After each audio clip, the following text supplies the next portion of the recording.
दोस्तों, काम वासना या भोग हमें तब तक नहीं आनंद देता है जब तक हमें उससे उच्च आनंद को प्राप्त नहीं कर लेते। अगर हम एक बार उससे उच्च आनंद का स्वाद चख लेते हैं तो काम वासना का मजा विलीन हो जाता है।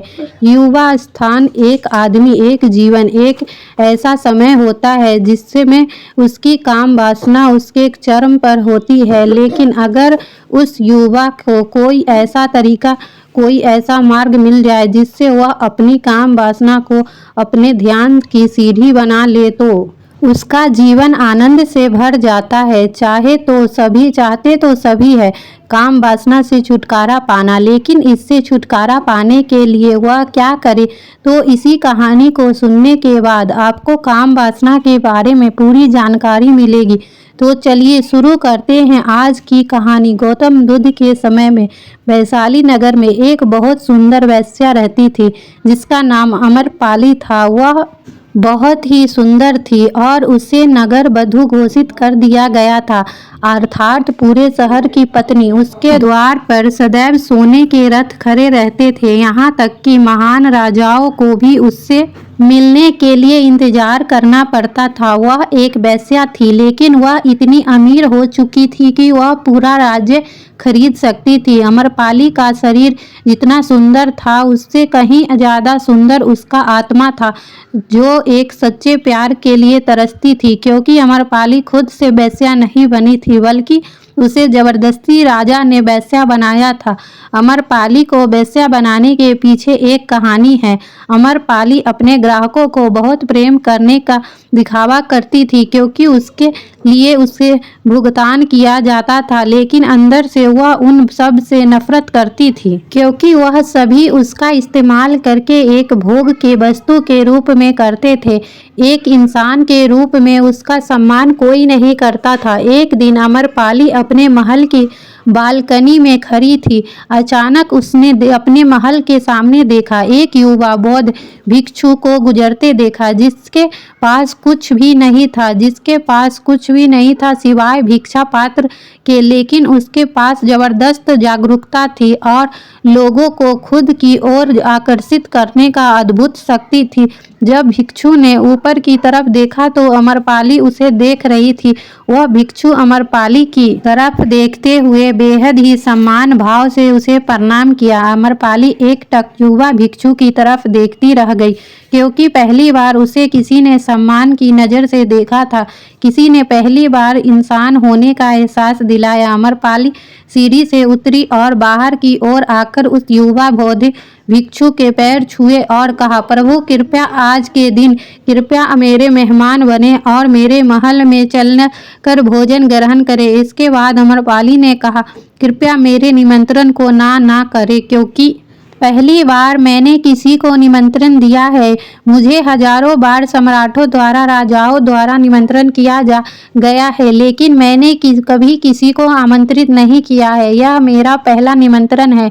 युवा भिक्षु ने सम्मान पूर्वक अमरपाली का निमंत्रण स्वीकार करते हुए भोजन ग्रहण किया। भोजन ग्रहण करने के बाद अमरपाली ने कहा, प्रभु आज से 3 दिन बाद बारिश का मौसम शुरू होने वाला है जो कि 4 महीने तक रहेगा और मैं आपको अपने घर में 4 महीने रहने के लिए आमंत्रित करती हूँ। अगले 4 महीने के लिए यह महल आपका आश्रय होगा। मैं आपको पूर्ण रूप से आश्रित करती हूँ कि मैं किसी भी प्रकार से आपके ध्यान में बाधा नहीं बनूंगी, बल्कि जितना मुझसे हो सकेगा आपके ध्यान को सुगम बनाने का प्रयास करूंगी। युवा भिक्षु ने कहा कि माफ़ कीजिएगा देवी, लेकिन इस विषय में मैं अपने स्वयं निर्णय नहीं ले सकता हूँ। मैं अपने प्रस्ताव को अपने बुद्ध से पूछकर अगर वह मुझे अनुमति दे तो मैं आपके महल में आश्रय अवश्य स्वीकार करूंगा। इतना कहकर वह बुद्ध भिक्षु वहां से चले गए। इसके पहले कि भिक्षु बुद्ध के पास पहुंचते और अमरपाली के प्रस्ताव के बारे में कुछ बताते। उससे पहले वहां पर मौजूद अन्य भिक्षु बुद्ध के पास पहुंच गए और बुद्ध से कहा कि आप उस युवा भिक्षु को रोकिए। अमरपाली ने उसे 4 महीने अपने घर पर रहने के लिए बुलाया है। अमरपाली एक वेश्या है और वह एक भिक्षु 4 महीने वेश्या के घर पर रह, यह सही नहीं है। इससे हमारे संघ में गलत संदेश जाएगा। बुद्ध ने कहा कृपया आप लोग शांत हो जाइए और उस भिक्षु को आने की प्रतीक्षा करें। थोड़ी देर बाद वहां युवा भिक्षु बुद्ध के पास आया।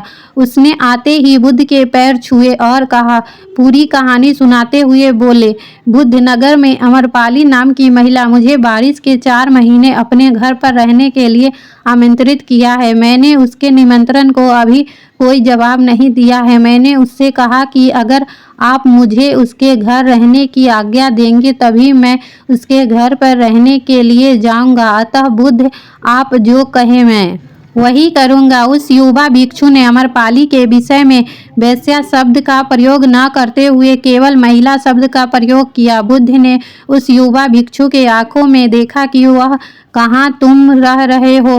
तभी वह अचानक एक बूढ़ा भिक्षु खड़ा हुआ और बोला, यह सही नहीं है। यह भिक्षु एक सच्चाई छुपा रहा है। इसका कहना है कि यह एक अमरपाली नाम की महिला इससे अपने घर में रहने के लिए आमंत्रित किया है, लेकिन वह महिला नहीं बल्कि एक वेश्या है। बुद्ध ने कहा मैं जानता हूँ। बुद्ध ने कहा मैं जानता हूँ, लेकिन इसने वेश्या शब्द का प्रयोग नहीं किया। इसके अर्थ है कि इसके मन में उसके लिए सम्मान है, इसलिए मैं इसको वहाँ रहने की अनुमति दे रहा हूँ।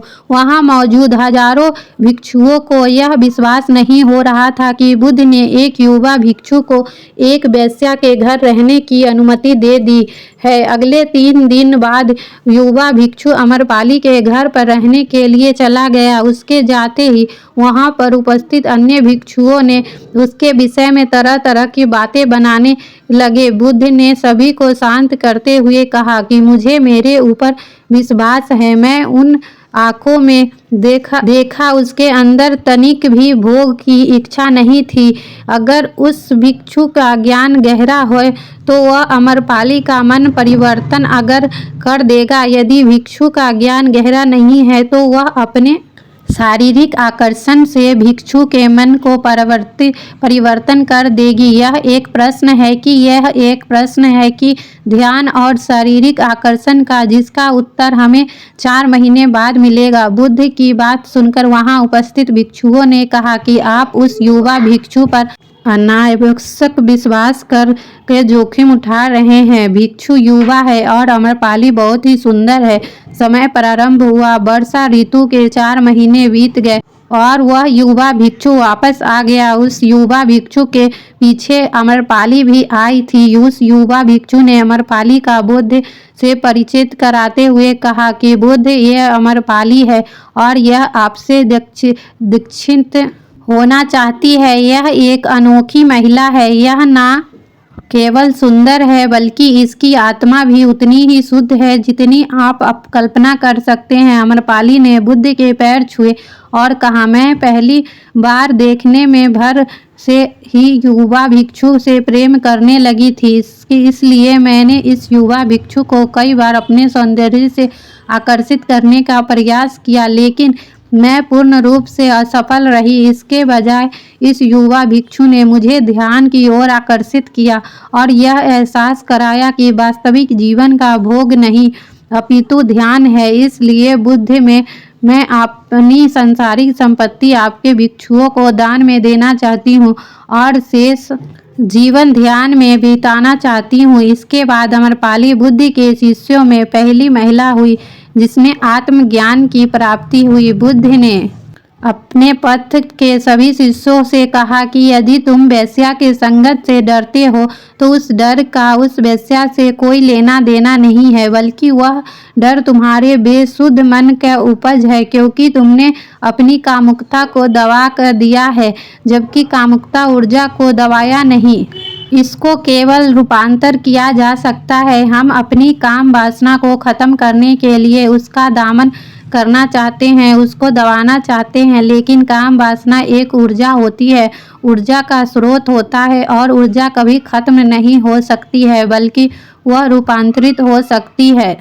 अगर आप अपनी काम वासना की शक्ति को दूसरी जगहों पर, दूसरी दिशाओं में परिवर्तित करेंगे तो ही आप काम वासना से छुटकारा पा सकते हो। लेकिन याद रहे कि काम वासना से हमें छुटकारा पाने के लिए सोचना भी नहीं है, हमें बस अपनी ऊर्जा को परिवर्तित करना है। वह ऊर्जा हम अपने रचनात्मक शक्ति के लिए प्रयोग कर सकते हैं, ध्यान के लिए प्रयोग कर सकते हैं, और जैसे जैसे हम होश से भरेंगे, हमारे जीवन में काम वासना से भी ज़्यादा आनंद प्राप्त हो जाएगा और काम वासना इसके सामने कुछ तुच्छ लगने लगेगी। तो ये थी आज की कहानी। दोस्तों, कहानी आपको कैसी लगी हमें कमेंट करके ज़रूर बताएं और वीडियो को शेयर करें। चैनल को अभी तक नहीं सब्सक्राइब किया है तो प्लीज़ सब्सक्राइब करें और बेल आइकन ज़रूर दबाएं।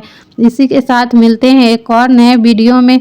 ऐसे ही बुद्ध से रिलेटेड वीडियो देखने के लिए हमारे चैनल को सब्सक्राइब करें और यह वीडियो पूरा देखने के लिए बहुत बहुत धन्यवाद।